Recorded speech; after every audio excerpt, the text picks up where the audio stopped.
Hello and welcome back to Teatalks. We are in London and my guest is... Lioness is... Are you ready? Yeah.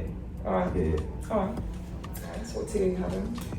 I'm having, I think it's lemon and ginger. Lemon and ginger? Yeah, man, you got to thank the Most High for ginger, you know. Immune strong. Yeah, exactly. Yeah. Exactly. What about yourself? Elderberry. Elderberry. Yeah. Nice. For anyone watching that doesn't know, we went to secondary school together. My experience was really interesting. I took a lot from it, but I felt there was a lot that I wish I knew how to express at the time to change the system so I could experience a more progressive journey. What were the pros and cons for you of secondary school? Pros and cons. The pros was like basic education, I guess, innit?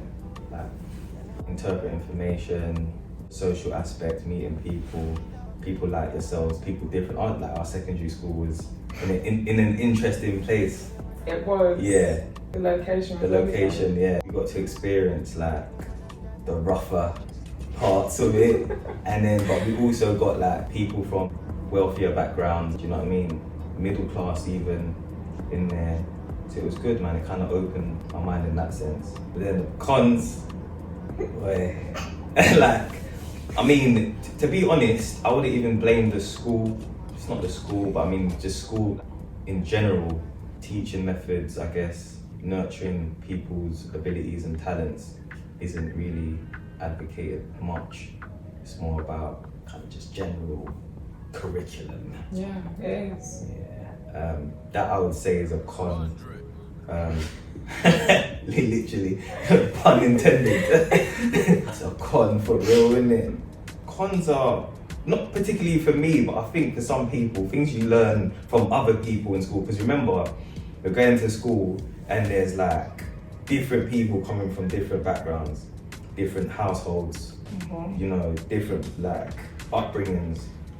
Some of the things you learn in school, I wouldn't want my child to learn in school. No. Some of the experiences people share, No. information you get from sometimes just being there and in that environment, that could be better. Yeah. But overall, I don't feel like negative about my secondary school experience, to be honest. That's good. There's a few things I'd change, but it's life, innit? That's good. Yeah. I feel like I did meet some key people in my life that helped with significant change. I don't regret going, but yeah, there's just a few things. Yeah. Grew up in South East London. What were some of the pressures that you faced? Boy, South East London, pressures. It's like all different types of pressures. I think it's not even just South East London. I think it's London, our little part as well, is a bit got to navigate through. Initially, there is no pressure per se. It's kind of just your child don't know much until something opens in your brain. It's like something closes and then something opens. And what opens is like strange. So, for example, primary school was interesting because at first I was just going primary school and then I started noticing differences. You're brought up in your house, you don't know anything different. You go to school, start seeing other people, then you start seeing real differences. So, for example, I could tell just from school dinner, it was different. Do you know what I mean?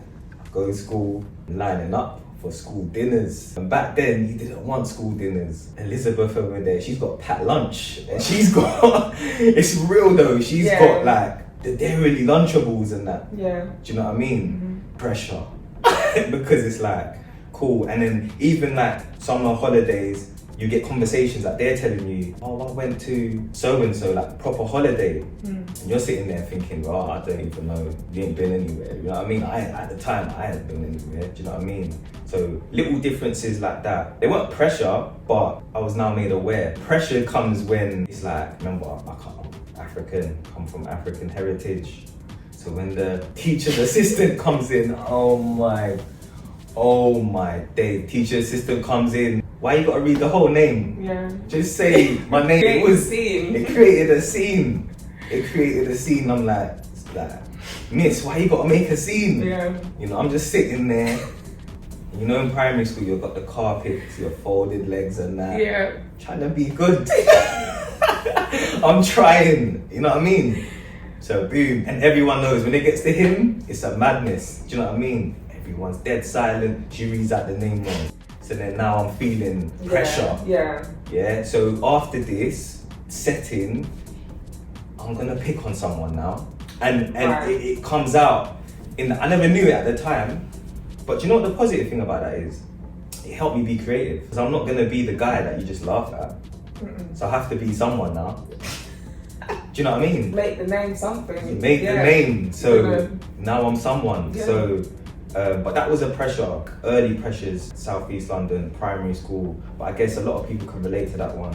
For me personally, just not having everything you desired. Do you know what I mean? Primary school was a funny place, like, because people used to lie a lot in primary school. But I get it, because I see kids doing it now, and it's just a child thing. But you know, you get the silly lies like, yeah, my uncle's Dr. Dre. No, your uncle's not Dr. Dre. But we used to do that. Do you know what I'm saying? It would it would get deeper because, again, things that you don't have, you feel like you're supposed to have. Do you know what I'm saying? That your friends might be who look like you. Your friends that actually do look like you, they just might have different situations at home. They got their PS2, you know, and they've got their games. I can go around theirs and play it.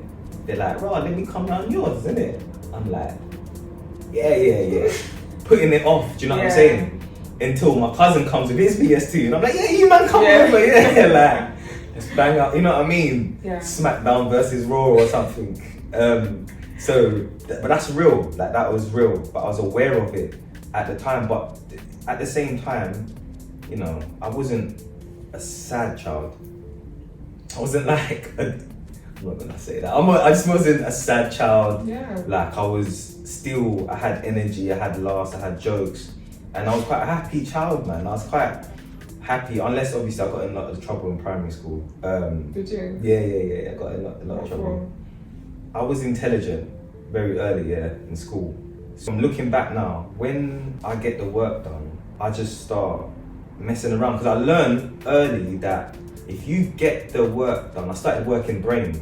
Like mum wants me to get good grades. Okay. This teacher's here to teach me. Okay. So if I get that work done, what can you start pulling me up on now? You have no ammo now. No ammo. And it's gonna annoy the teacher as well because they can't act like I'm stupid because I'm not.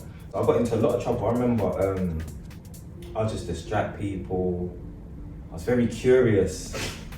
I remember one time, there's someone you know as well. Guess what? Because I was that guy that people will come to with things. Yeah? So they'll be like, oh, you know what? I went in my grand's and I found fireworks. And this is in primary school. And I'm like, you found what? Fireworks? I'm like, yeah, bring them. Yeah, so he brought them into school. Oh my God. Yeah, I was that. Brought them into school. But we never done nothing in school. Yeah, we just went after school, round the corner. Started lighting up the fireworks. But then we got caught. That was a whole thing. But they always they came harder on me, innit? Because they always saw it as it's me influencing. I guess it was, but I never asked to know that your grand had fireworks. But I was a curious guy. I remember in year 4 or I think it was year 4, year 5. You know, you get sent out of the class for being naughty. You get sent out of the class. One time I got sent out of the class for a year. They sent me, They used to send me to the head teacher's office, all that, weren't working. So one time, I didn't even do it that time, you know, I didn't do it, miss. It weren't me. So pleading my innocence. But I got sent out, and I got sent into the year above. Teacher that taught the year above was the deputy head. So they thought, they put him in this class, he's gonna behave. So they sent me out to the year above. I was there for time. It wasn't a year, but it was 4 months. But it felt like time. Time. And I met some people there that I ended up in my later life. So it's do you know what, bro? I like my primary school too. I don't really have negative things to say about these things other than methods. Later on in Southeast London, obviously you get the stereotypes and stuff. And we kind of play up to it as well, if I'm being honest. We do, innit? Because we're a bit edgy. So growing up, you're not actually knowing things. I used to see things all the time. and not understand what's going on. But then you start to understand what's going on later on, and then. Was you asking people, like even maybe older ones that were around you, were you asking them questions, or you just kind of observing? Just kind of observing. When I look back, I was like the youngest one. So basically on my estate, or in that area, I was outside. Like I was actually outside. I was outside because she worked a lot and I was the only child at the time. Keeping him in is a bit, he needs to. Exactly, but I'm tricky, innit? I'm a tricky kind of guy. So I'll be like, yeah, I'm gone here, and then I'll start traveling, exploring.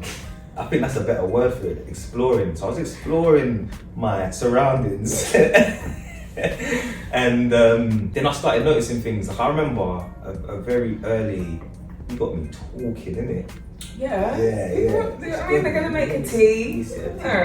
I must have been like 8 years old. So in the estate, you get your little park, just that's in the estate. Yeah, the little park. Legendary place. Yeah. You know, I got really strong there. Monkey bars. Yeah, they were really good. They don't have monkey bars no more. You don't really see them. Yeah, it's a conspiracy. But so I was going to the little park that's right near my estate, which is good because my mum could just shout out and she can hear me and I can come back. I remember I was kind of walking through and then there was a boy, like an older boy. Obviously at the time, the perception of age is crazy as well. Someone that's 16 is looking like he's 29. Yeah. You know what I mean? But I remember he was older boy and he had a cigarette in his ear. You know when yeah. Gosh, okay. Yeah, so he's walking, you know, swinging his shoulders, and you know, like when you get a bit older, he wasn't even, but he's walking, and he had a cigarette. So obviously, curious. I'm like, well, what's that? Like in your ear? He was just like, oh, this. I was like, yeah. Do you know what he did? He lit it and handed it to me. Oh no. Do you know what I mean? That's the kind of environment, different kind of pressure. That's like a pressure that my mum wouldn't know. Yeah. That's a pressure that the school wouldn't know. That's just being in that environment and seeing it. So I would ask, see the older guys around there, they're going back and forth and they're doing this and they got cool stuff. They got nice clothes and it looks, yeah. And back then, having a ped was like everything. Yeah. You know, you're up there. Yeah, no one had cars and stuff like that. Like very rare. Like you had a guy with a car. Like if you had a car, he was elite. See the guys on their peds and that was proper. I didn't know what was going on until I got a bit older. Then you find out what's going on, and that's another pressure. I liked nice things. I still do like nice things. Do you know what I mean? Like I've always been that guy. I like nice things. So when you find out what's going on, then you start dibbling and dabbling and looking around and, you know, pressure. And the girls like nice things as well. They don't like it. And at the time, when you're like teenagers, they don't want it for themselves. You ain't got to do much, do you know what I mean? But they want you to have it. Do you know what I'm saying? It's like they want you to pull up in your little night jacket and it's looking nice and he's cool. Yeah, but that's a certain type of woman, so because there's levels. So your standards are high then. You can't complain. Yeah. Get out. Nah, because... I'm only joking. I get it. No. That's a lot. You know, pressure. Then obviously mumsy's pressure because I'm her first son. She's kind of young. She knows what she's doing, but she's learning and that. You know what I mean? Yeah. Pressure. And she feels the pressure because she's feeling like, I've got to get this right. Yeah. Do you know what I'm saying? So I'm feeling like, she's got me feeling like, I've got to get this right. I don't even know what this is. What is this? Do you know what I mean? And obviously African household now is totally different. But back then, education. That's what she's pushing, innit? Yeah. Yeah, man. Other than that, it's just normal pressures, I guess, in every corner of London. You know, when you said you didn't know what this was, do you think that this started to make sense when your brothers came into the mix? Right? No? Absolutely not. Absolutely not. I ain't gonna lie. No? When they first come, I was happy to have brothers. That was the first thing for me. Everyone had siblings. Do you know what I'm saying? Yeah. So I was happy to have brothers. It's just like, oh, I've got brothers now. But then I didn't realise, remember, I'm a young man, so I'm not even a young man, I'm a boy. Yeah, and I don't know that means I've got to wait for them to grow. I want brothers Yeah, for now, like yeah, now. let's go out. Yeah. They're not big enough. They're not, yet. they're crying. They're crying. Yeah. So it's like, man, I gotta wait for them to grow. I didn't know what this was. I'm just gonna go do whatever I'm gonna do. You know, at the time and being young, for some people, priorities are largely are just being accepted, being popular. Mhm. That tends to be your priorities. You ain't got no bills to pay or nothing. You know what I mean? You ain't got no. And you think that mom don't know what she's talking about. Like your life is real. Like you think you're going through it. Yeah. Do you know what I mean? Like you don't know what you're talking about. My life is real. Yeah. So. Wow. Yeah. So like my priorities were just. It's kind of selfish, innit? In a way, just doing what I'm doing. I didn't know what this was. I didn't get it. Yeah, I didn't know. I'm just kind of just doing me and getting a, you know.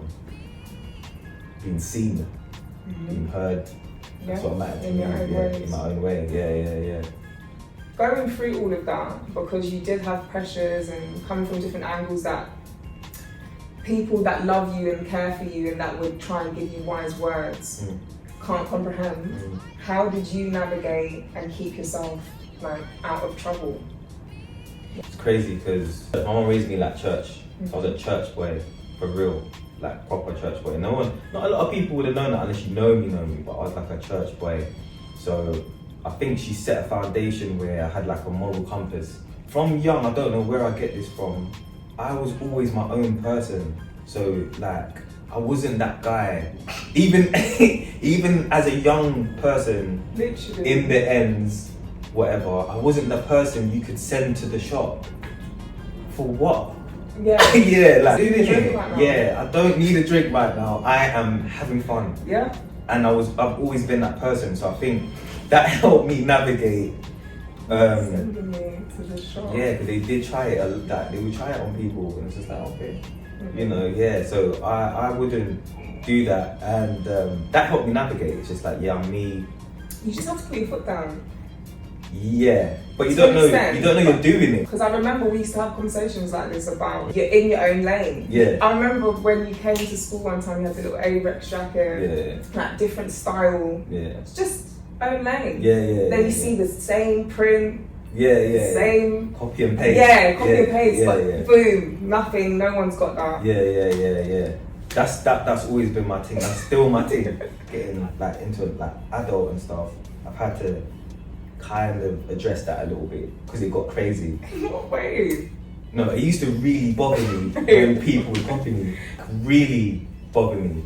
Do you know what I mean? I've had to let that go a little bit because it's like, come on. Because it's different from what I see now. Because now it's okay. It's cool to kind of copy. But for me, originality was like important. So important for me to just be original and stand out and everything. I would do things, and it's weird because I look back on it now.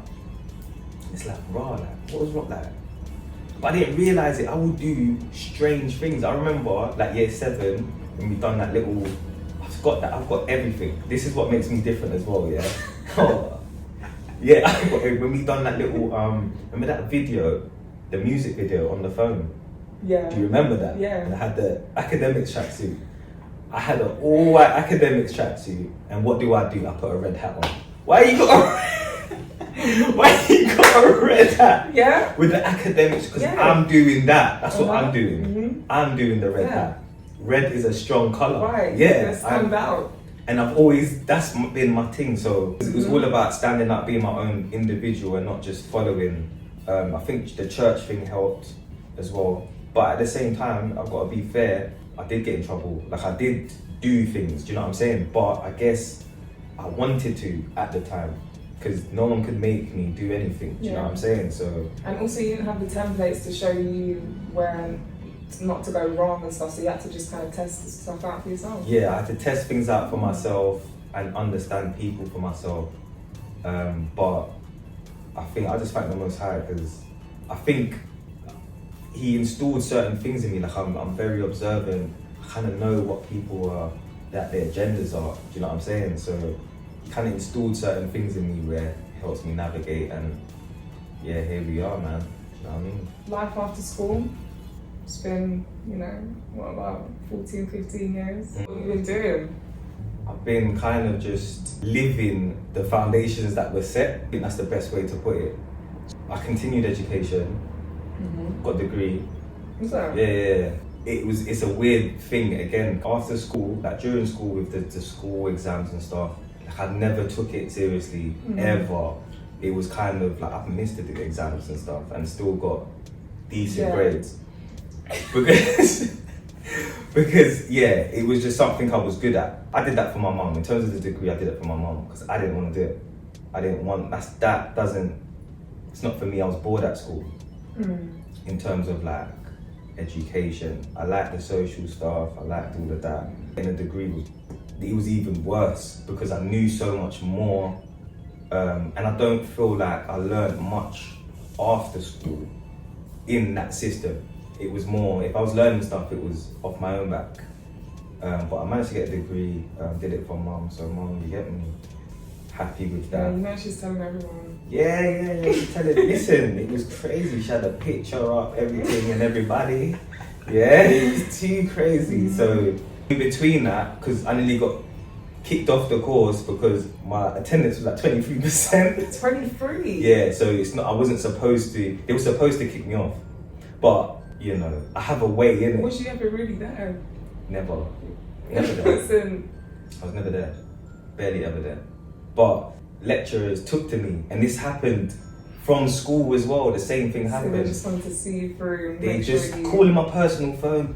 Are you alright? Yeah. Like, and I remember one time I was with the mandem, in our environment, doing whatever. And my lecturers called me and I've answered the phone, but I never knew it was her because the number is not saved. It's just a number I've picked up, and it's her. And I'm like, I'm trying to go into the little corner now and just be like, oh my god. Yeah. Right. So it was challenging. It was because it's like conflicting sides of me, kind of, they can't, it's like trying to coexist. And I've always kind of tried to do that, trying to balance these conflicting sides of myself, battling with it really. And that lasted a long time because even after that, like getting a degree and stuff, like I know I'm supposed to be doing better. Like for example, as I mentioned earlier, I've got footage from when we was in school, from when we left school, like just left school. When we just left school, I'm out with the guys, the man them are doing the man them thing, cool. But I've got footage of that, because it's like I've always known. Yeah. So I was the one like, got a camera, record us, and record us chilling on the block, chatting rubbish, whatever. You're gonna spit some bars, me, always.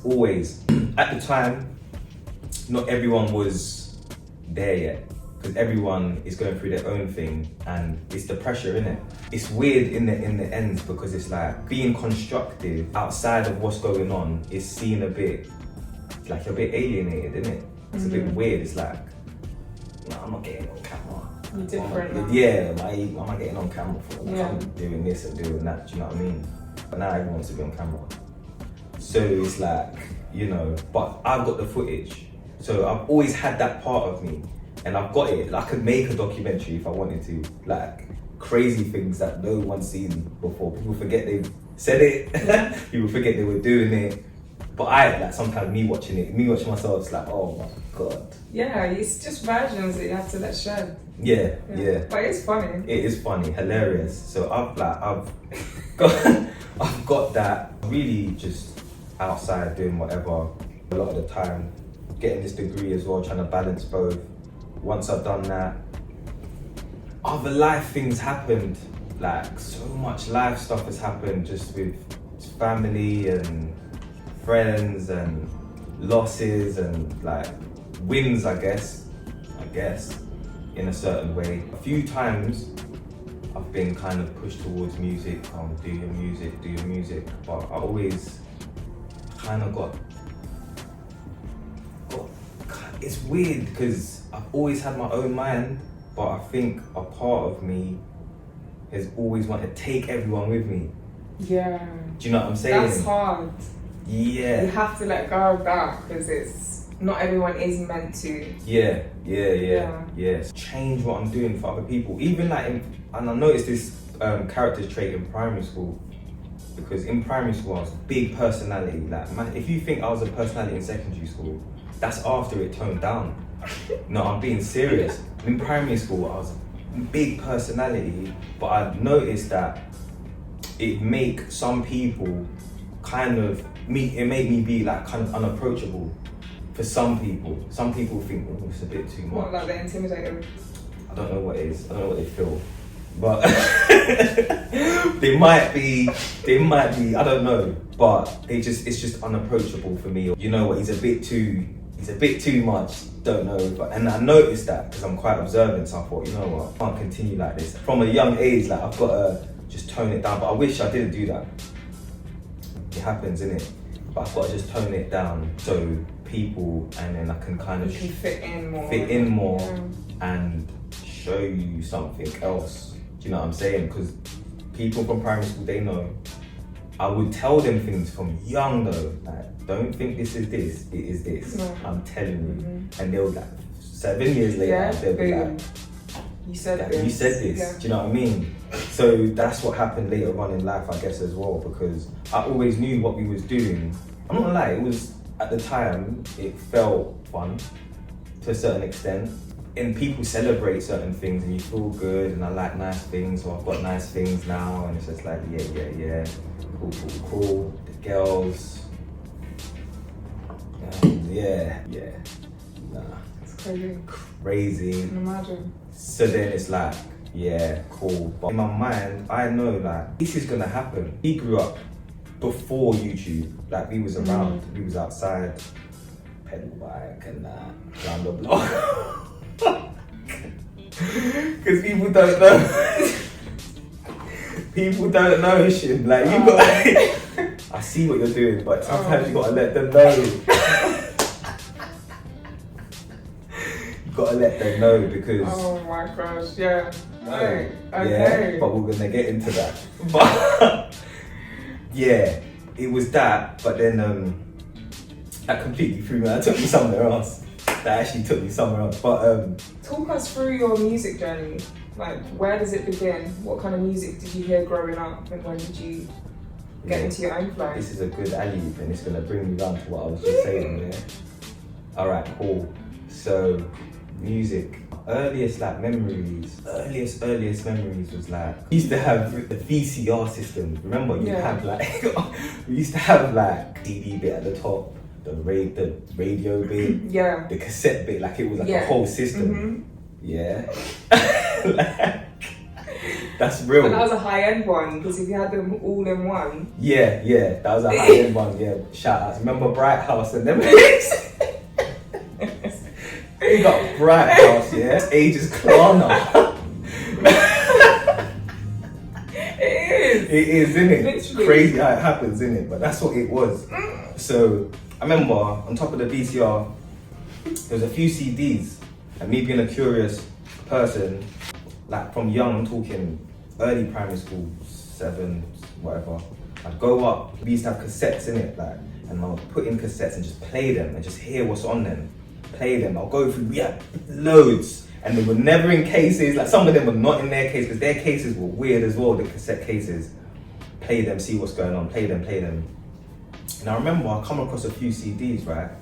And one of my earliest ones that I used to bang out was actually Michael Jackson, yeah? Is it? Yeah, he had that album where it's just his eyes and everything else is like, it's like Connoisseur, I think it's called, I know what songs are on there. Yeah, I know what you're talking about. It had like, Remember the Time and on there and all of them bangers, yeah? It's called Dangerous. It was like his rocky kind of era.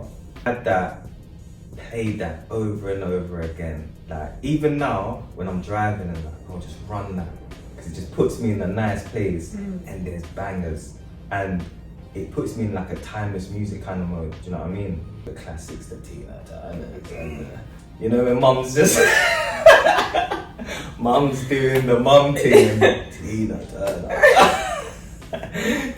No, everything. Like we had a few things, but like my mum wasn't crazy about music. I'll be honest. She was more just academic driven.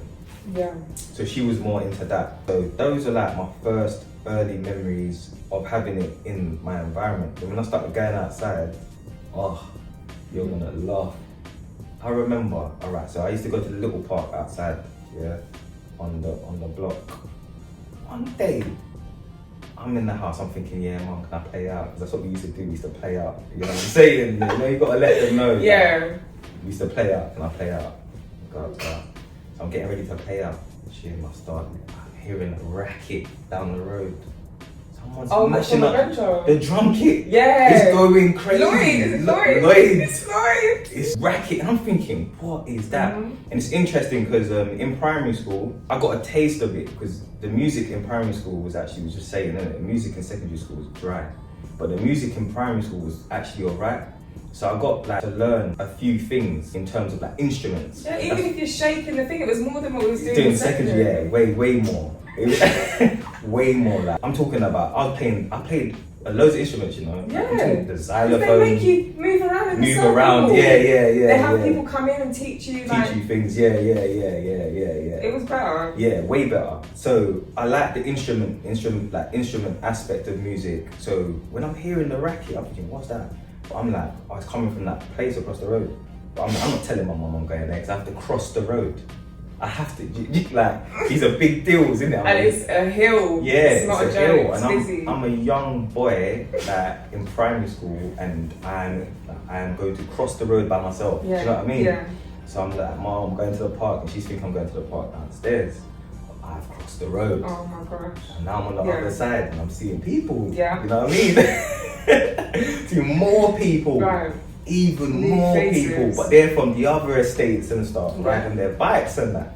So, so we're all in there, and then as you mentioned, like Lloyd, he's actually a key factor because he is mashing up the. Like he's part of the childhood for everyone that lived in that area. He was beating. I remember waking up and hearing it.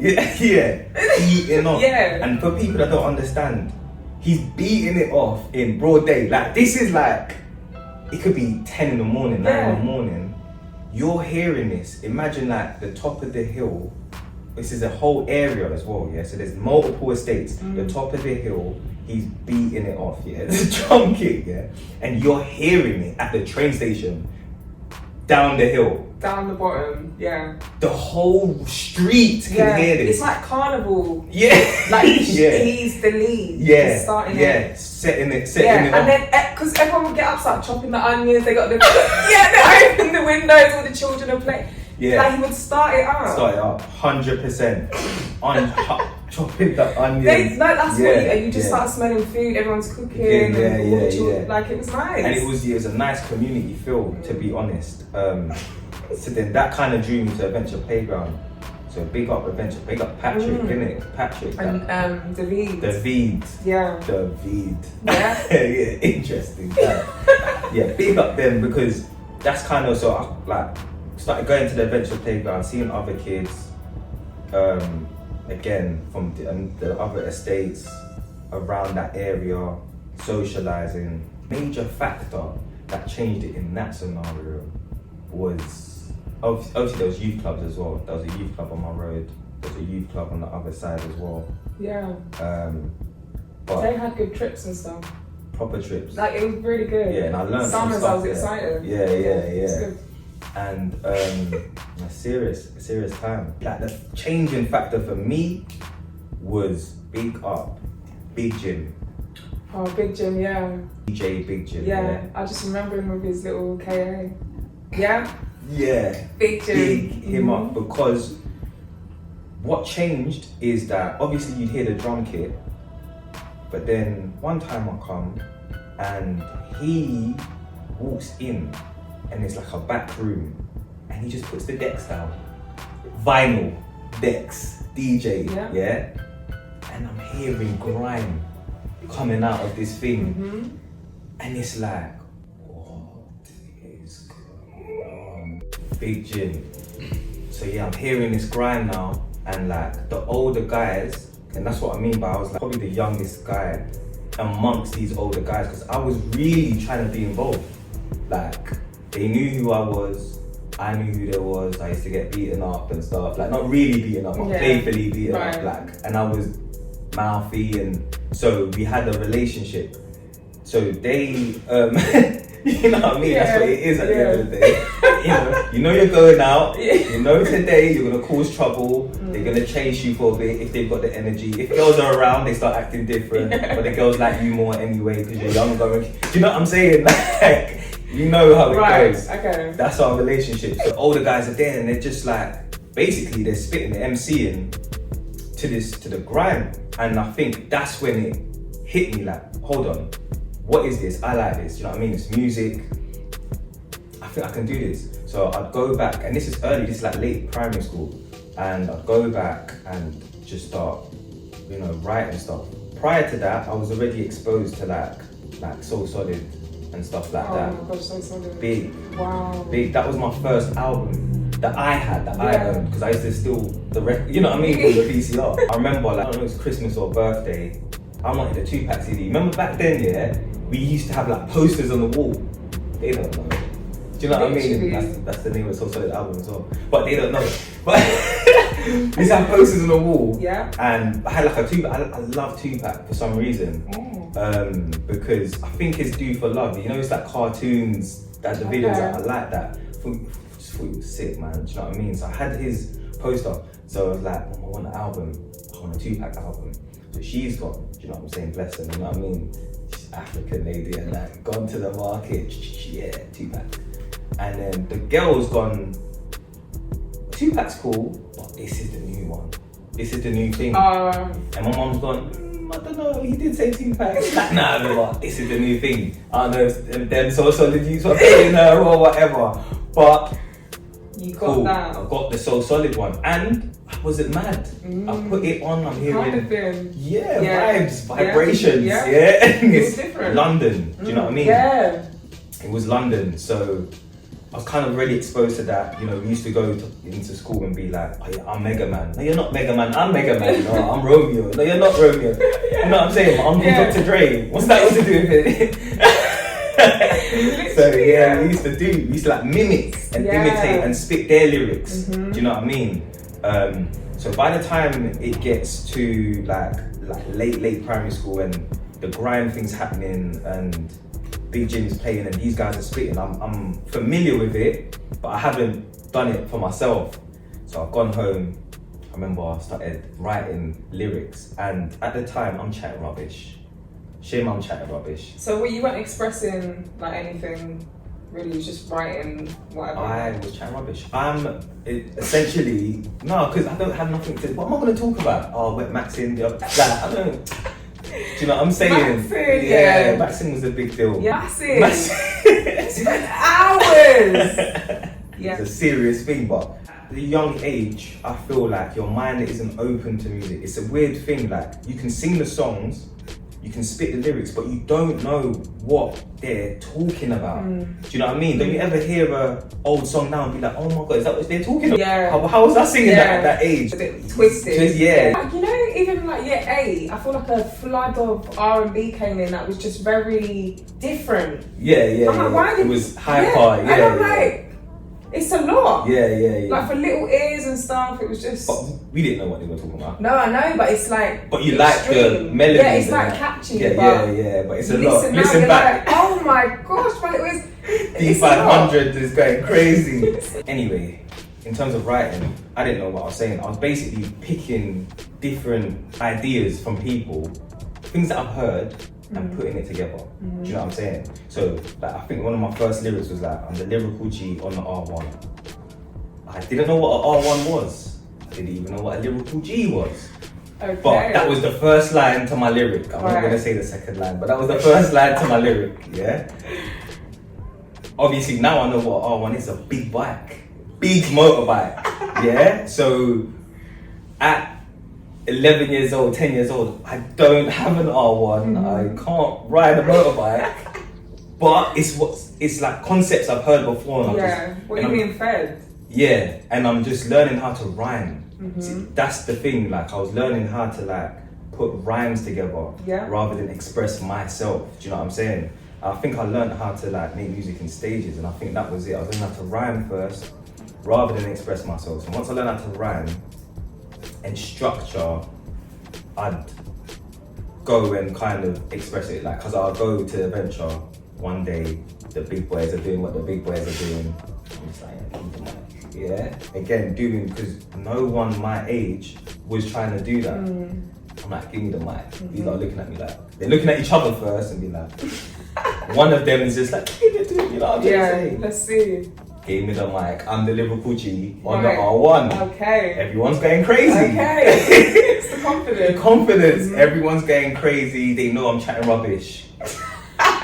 But it's the fact that I'm so young, I believe, and I tried something. Yeah, you stood up. And it rhymed, Yeah. and it was good, yeah? So that was positive reinforcement. So I've gone back and I'm writing more, Yeah. chatting rubbish. So then that is, it happens, innit? And then as you get older, you start understanding that people are talking about stuff, like stuff. Yeah. Big up Big Jim, because that was a real thing. Spitting bars, grime at first, and then later on, like when the music started changing, because the environment is a big factor. So when we're in school, the grime thing started dying out. Then like gigs and that started. Yeah. Yeah, gigs come, and then everyone. Remember, these lot are next door. Like that's Peckham, so they're just next door. So the influence is heavy, heavy. So we're like, all right, cool. This is what we're doing now. It sounded R1, isn't it? R1, yeah, no, it happens. And then so I just started rapping after that, and it seemed alright. I remember I made a rap tune, one for the ladies, and then the girls then liked them. Yeah, no, do you know what? Because they get really and truly for me. When did that for you switch in your mind that I want to switch my audience to the ladies? Because it was around, guys and like, just the feeding guy off thing. the masculine energy. When I realised, nah. How old was you now at that age? I've been like 14, 15, probably, yeah. I think I did it because they were part of my life at that stage. Like, they became a part of my life. Nah, but they did. So it just made sense to me, innit? Because I'm talking about stuff, even though there's a bit of rubbish in there, entertainment and that. Yeah. But they were really a part of my life at that point. So it just made sense for me to do it. And it was weird because it was more popular than some of the Mandem tunes.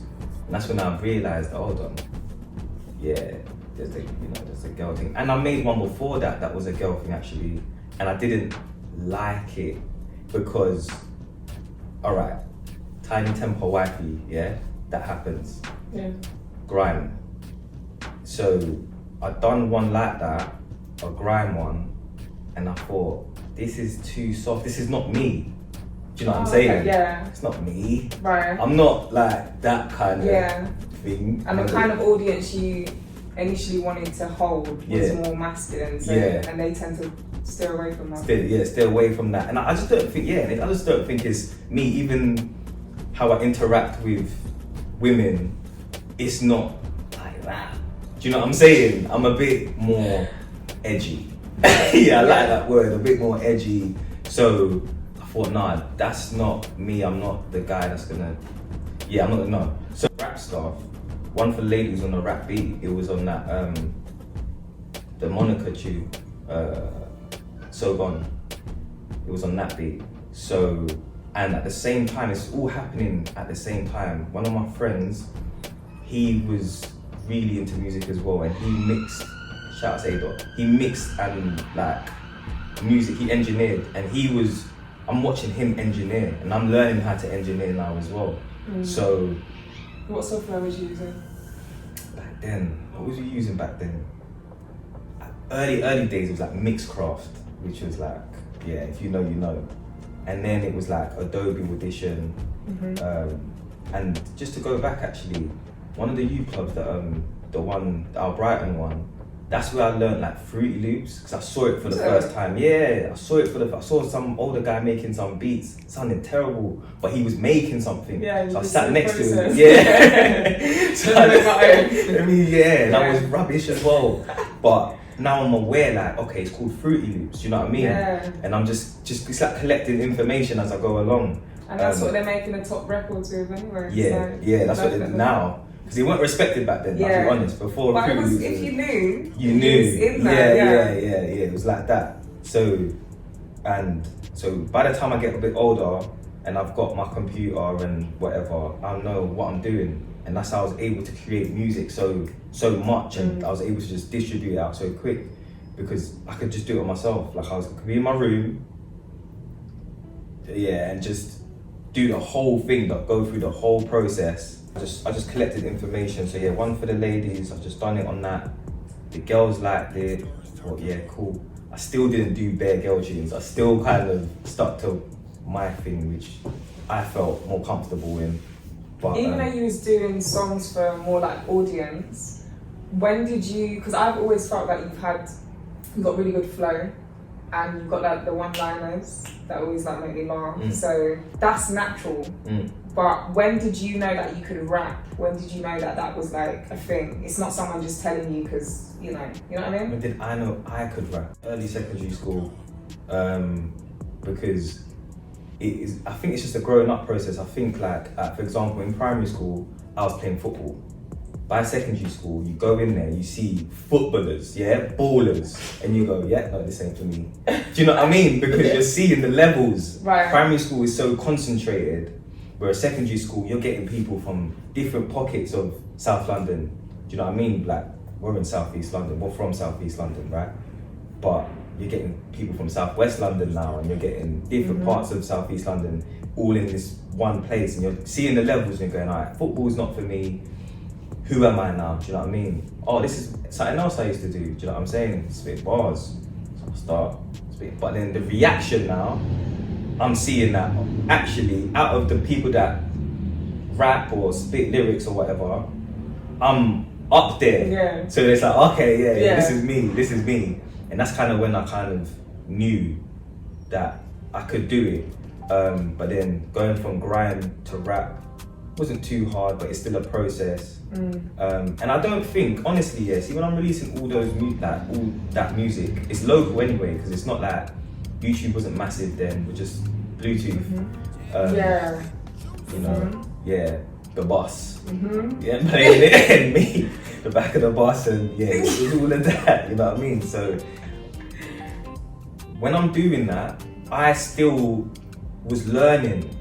Like looking back, I wasn't who I am today, definitely. Like I was still learning how to express myself. Do you know what I'm saying? I got the one-liners because I think that's part of my personality. I'll have a one-liner and that's it. Do you know what I mean?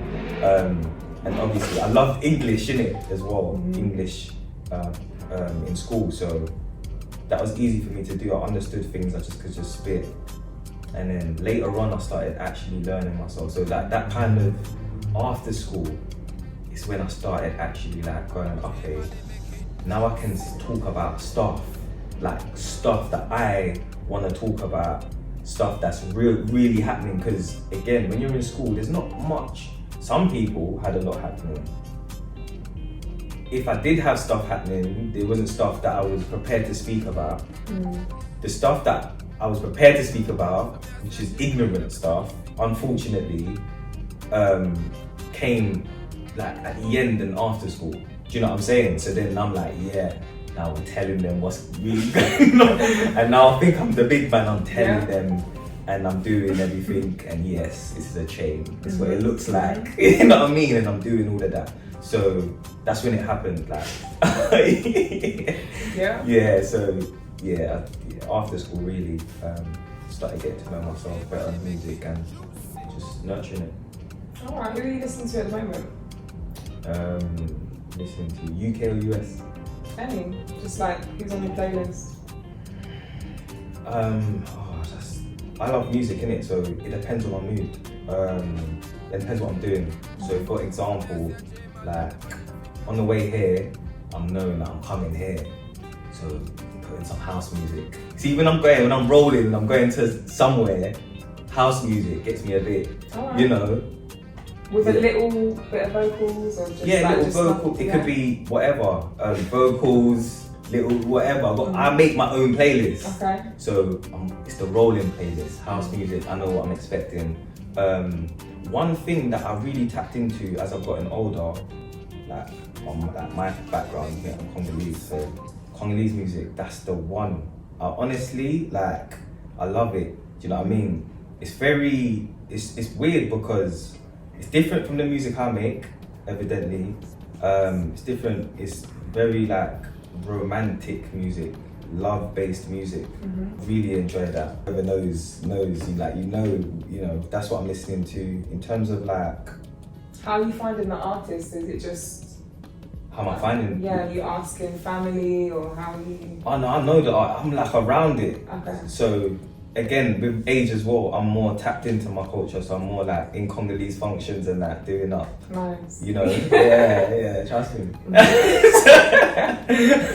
So I've always been around the artists. I know the artists, and do you know what's crazy? My youngest brother, he's really into it as well. So certain times I'll be like, oh, what tune is that? And he'll let me know because he's got YouTube now and all these things. There's like an artist called Fally. He is big in France. The thing about Congolese music is that they don't like sing in English. So getting here, it's difficult. You more hear like the like Nigerian and Ghanaian because they're more English speaking countries. But Congolese are like French speaking country. So in France it's big, and in other French speaking countries it's big. So yeah, him in terms of like, listen, you know, growing up, I think we were just better versed in music. Do you know what I mean? I asked someone the other day, I was just like, oh, have you got guilty pleasure, like a song that's just like a guilty pleasure? And every song they were mentioning, I'm like, that's a banger. Because we was like that. Yeah. You turn on Top of the Pops, yeah. Sophie, Alex Bextor, Murder on the Dance Floor. Yeah, oh my gosh. I'm involved. Yeah. Do you know what I'm trying that's to say? Do you get what I'm saying? Like, so depends on the mood, innit? Dancing in the mood like every day and everybody. And that's the real. Yeah. So like that's what we're dealing with. I listened to that in America. I was very into Nipsey Hussle. I remember saying that to you. Nipsey Hussle, Kodak Black, like Young Thug. Check. Yeah, check. Yeah, it's like victory music. Go to the car. Go to the bank. No, but yeah. Lil Durk. I like the rap stuff as well. I listen to all the UK rappers and stuff. Do you know what I mean? I keep up with them. I listen to them. I always knew it was gonna be like this. From young, I always knew, don't worry, we're gonna, like, the UK is gonna do its thing. It's only a matter of time. Only a matter of time. Yeah. The energy's different. What do you mean? Like grime to me, I listen to that in the gym. I love it. Yeah. I love it. It literally carries me. Like, I love the confidence behind it. I love that it's a positive channel for the masculine to not be out there stabbing and like talk about it. And you hear, if you actually listen to the message, people are telling you what they're experiencing. So I feel the people that can influence them positively, that's where they're talking. That's what you need to hear. What's happening in the streets and stuff like that. And I feel, yeah, people are very open and honest in their lyrics. They are. From the UK. They are. I think, unless like I really know you, and this is the because obviously now I know you, innit, and they're getting a bit more vulnerability. They're getting stories they've never heard before. You know what I'm saying? Yeah. But other than people who really know me, like, music is where you're gonna see my most like vulnerable side. Do you know what I mean? I'm gonna speak about life. I'm gonna speak about my background. Speak about girls and relationships. I'm gonna speak about vulnerable things that on like meeting me or seeing me, you're not gonna know about. You're not probably gonna hear from me. Do you know what I mean? But the music's where you get to. You're right. This is where people express themselves. So like with the UK music, anyone that's good, I'm listening. You know what I mean? Anyone that's making noise, anyone that's good, I'm listening. Like, I'm just tapped in all the time.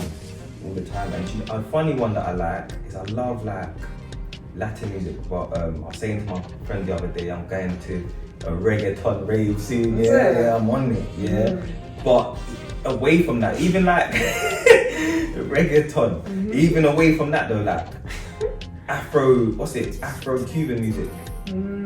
That's my thing as well. Sometimes I'm driving around, it sounds like I'm in Nando's, but but it's not. I'm just enjoying myself because the Cubans, they influenced a lot of Congolese music as well. So you get like similar sounds and similar things that they talk about, and just similar vibe.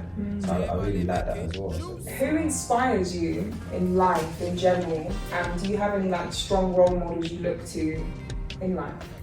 Inspires me. Do you know what? It's a good question. I love people. Do you know what I mean? I'm inspired by like everything. Like I find inspiration in anything. Do you know what I mean? Like I will study absolutely anything for no reason. Like just to study, just to get an understanding of things, of how things work. And the way my mind works, I guess this is why I was good at English as well, is that I look for patterns. So, and I notice patterns, I notice sequences, and then it's like, it teaches me. I just find inspiration in everything. Like for me, I've always been a deep thinker, so like, I'm into like philosophy and stuff, like heavy, do you know what I'm saying? So that's my thing, like away from all of this stuff that I, you know, whatever, like that typical London boy stuff, like that's my thing. I'm into philosophy, so like I'll be into like Marcus Aurelius, like listen to Jordan Peterson, that's my guy. Yeah. You know what I mean? I need to meet that guy, man. Could you know why? You know, no, I need to, because he's a psychologist, isn't it? And like, I want to understand my thing, do you know what I'm saying? But I don't trust anyone to, do you know what I mean? And I just feel from what it seems that he'll be honest with me, like Jordan Peterson, I'm very into that stuff like that, like self-help and self-help philosophies and that. I kind of gain inspiration from people like, even people that I admired young, like for example, I liked Mike Tyson when I was young, just because he was a representation to me of like very masculine, innit? Boxer, he's a savage as well. He was a savage. No, do you know what I mean? Yeah. Because do you know what I noticed? Like, we don't really have that anymore. Back then, there was a lot of that. There was a lot of like masculine figures in the media. So we had like, I was really into Bruce Lee. I've done martial arts for a little bit, but no one knows that, but you're not gonna get that one. But I did do it for a little bit. Yeah. I was into Bruce Lee, heavy, the VCRs, the cassettes, the big ones, loads of them. There was him, there was like Sylvester Stallone, there was Jean-Claude Van Damme, there was Chuck Norris, there was Arnold, you know what I mean? Like there was loads of them. So Mike Tyson was one of them for me as well, do you get me? So I said, but now, certain podcasts that he does or whatever, it's like very philosophical, innit? Very like, inspirational, innit? Very like, he's a deep thinker as well. And I take to that. So people like that, I'm inspired by history, it only repeats itself, innit? So you're gonna see, patterns. I look into history and stuff. I've always liked history, but history in school is rubbish. Oh. Don't. Just, you're silent. Everything in school is rubbish. Geography, like. What was that? Oh, what was that? That was your guy, but. That was like music again. It was one of the lessons that I didn't connect with at all. But just to give you a bit of background of the music, we would have like 30 people in the lesson. Yeah. A keyboard between two people, and we would go around the room and play like one note each. That's what we're doing for an hour. Yeah. And other than that, getting screamed at. Because the thing is, I'm getting screamed at because I'm bored. So I'm gonna do stuff. Yeah. Kick something. It's a lot. Yeah. Chase someone around, get kicked out. Yeah, deputy head. Yeah, cool. Right. If you could share some words of wisdom with your younger version, what would they be? I'd say, you know, like you actually know what you're doing. Trust it. Trust your gut. You're not always gonna get it right. Get over it. Yeah, perfectionist. Get over it. Block out the noise and just trust your gut. You know, whatever your gut's telling you, it's usually right, and if it's wrong, then it was meant to be wrong. Yeah. Stay on the right path, man. You know what I mean? 'Cause you know what that is.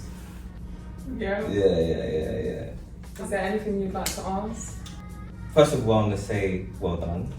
You know what I'm saying? Like, I'm proud of you for real, because I can see what you're doing and I know what it takes for you to do it.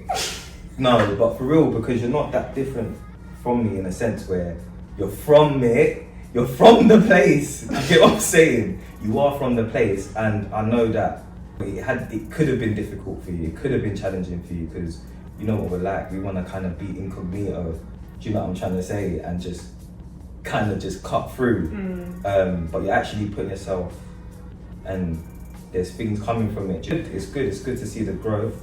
I'd like to ask, with the amount you move around, because this is what it affects me too, yeah? So with the amount you move around, how do you find maintaining and managing relationships with people? I used to find it really difficult, but I feel from around 23, a lot changed for me, and I feel like I tapped more into the spiritual sense of myself, and that's what I operate from now. So it feels like you can't break that. It doesn't matter where I am physically. Like someone like Bianca, like it's unexplainable. You can't.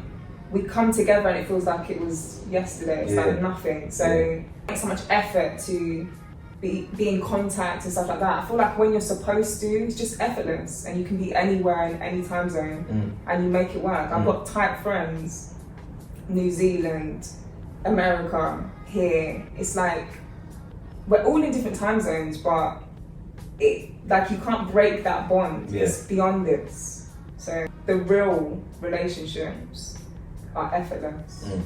It doesn't take much work to maintain them, because it is what it is. I hear it. And also, being from a similar environment originally, how did you navigate? Because not everyone navigated pressures. Do you know what? I didn't feel many pressures, because I'm the youngest of 5, and felt like my siblings kind of just blocked a lot for me. And I wasn't out like that. Like my mum knew who I was around. I wasn't out like that. I had a lot of people kind of watching over. So I never felt pressures like that. It was more people making sure I was all right, you know? Yeah. But I did see the weight, and there's almost like you get capped in a certain frame of mind and you can't come out of that. And that's what I saw, and I knew that I needed to come out of that, and I saw that from very young. Okay. I would see, just for example, like even buying a house. I would always say to my mum, like, can we move to a house? And it would be like, well, where's the money, Shalina? It doesn't work like that. But I would think, why don't we live in a house? So I already knew that that's what I see for myself. Yeah. And eventually that's what I want. So we did move, but then I like certain things. So, you have to, then you start figuring out, I need a certain amount of money to be coming in. I need to be working. I can't be like on the block. I can't be, like, I don't want to go and hang out and do, like, I need to go and work. I started thinking like that. I'm watching my mum, I'm watching my dad. Like, things don't just come out from nowhere. So I knew that I wanted to move from the area. I wanted to have a house. I wanted to be around certain types of people as well. And nothing disrespectful to Dulwich or anything like that. I mean, just in general. And I wanted to expand and like be worldwide, like connected like that. I've never felt like I'm staying in Dulwich. Yeah. No. Yeah. You know? Yeah. No, I get you. Yeah. Crazy. No, for real, because people get there eventually, innit? But it's in their own time. Yeah. You know what I mean? And I've always felt very different. Like, I'm an observer as well. So I'd watch and learn from other people. But it's interesting because I've always felt different, always felt different, and similarly, but it didn't happen that's why I asked. It didn't happen in the same way. Do you know what I mean? I took the long road. The long road. Do you know what I mean? Yeah. But like I said, I've got siblings. You know, Yeah, there's things to There's kind things of. to kind of yeah. But what do you mean? Take us into that a little bit. What? The long road. What's the long road? I felt like I just had to experience everything. Right. Yeah. When you could, it seems like you knew that I'm not even gonna bother with that. No, so I ran into a few problems here and there. Don't get me wrong. Yeah, but overall, yeah, I would just watch and then I'd be like, "That's not for me. That's enough." Yeah. Like, I don't want to do that. To do it. Yeah. US. What? In terms of, would you prefer? Overall, just living, I prefer the US for this weather. So I'm in LA now, and it's just the sun. That's like, obviously the creativity and the people I'm meeting and work-wise, but the sun is everything for me. I realised I was getting a bit down. You know, like, I've always lived in London, so it's not something that just came out of the blue. It was gradual, and then it got to a point where I was actually sad. Like, nothing would cheer me up. And I was like, what is this? It was the sun. I need that. So, yeah, even the year that I've been there, I'm just seeing so much significant change in my mental state, in my emotional state, my physical state. So, yeah, my body was lacking vitamin D, C, all of them. Yeah. And yeah, so just in that way, but I love my family here, my friends here. But the weather, my body, yeah, it's a different time in my life and I definitely need the sun. Cool. Yeah. So, good. Alright, well on that note, thank you for tuning in and thank you again for stopping by. Thanks for having me. And I will catch you in the next one.